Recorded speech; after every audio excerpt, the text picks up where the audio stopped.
ഇസ്ലാം വിമർശകർക്ക് മറുപടി കൊടുത്തു, അത് സമസ്തയുടെ നയമല്ല.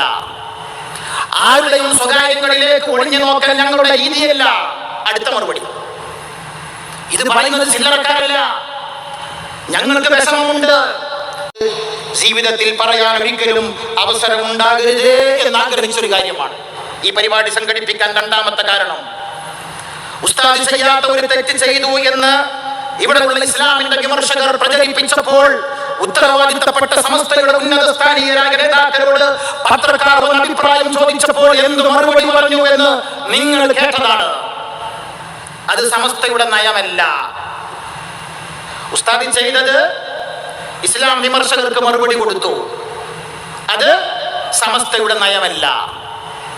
ആരുടെയും സ്വകാര്യങ്ങളിലേക്ക് ഒളിഞ്ഞു നോക്കൽ ഞങ്ങളുടെ രീതിയല്ല. അടുത്ത മറുപടി, ഇത് പറയുന്നത് ചില്ലറക്കാരല്ല, ഞങ്ങൾക്ക് വിഷമമുണ്ട്. ഞങ്ങൾ പ്രതീക്ഷിച്ചത് എന്താണ്? ഞങ്ങൾ പ്രതീക്ഷിച്ചത് ഒന്നുകിൽ ഒരു മറുപടി പറയും. ഞാൻ ആ പ്രസംഗം വിശദമായിട്ട് കേട്ടിട്ടില്ല, അതുകൊണ്ട് കേട്ടിട്ട് മറുപടി വരാം എന്ന് പറഞ്ഞാൽ മതിയല്ലോ. എല്ലാ കാര്യം ഇപ്പം എല്ലാവരും അറിഞ്ഞുകൊണ്ടൊന്നുമില്ലല്ലോ. അത് ചെയ്തില്ല. രണ്ടാമത് പറയേണ്ടത് എന്താ? ആ യാഥാർത്ഥ്യം പഠിച്ചിട്ട് പറയേണ്ടിയിരുന്നു. അപ്പൊ എന്താ മറുപടി പറയേണ്ടത്?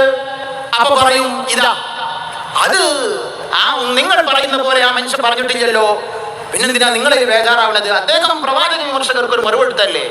അദ്ദേഹം ആരുടെ സ്വകാര്യ ജീവിതത്തിലേക്ക് കടന്നു പോയിട്ടില്ലല്ലോ, അദ്ദേഹം ജനറലായിട്ടല്ലേ പറഞ്ഞത്. ഇപ്പൊ ആകെ MLA MP മാരുള്ളൂ, ഉദ്യോഗസ്ഥന്മാർ പറഞ്ഞിട്ടുണ്ട് ഉസ്താദ്.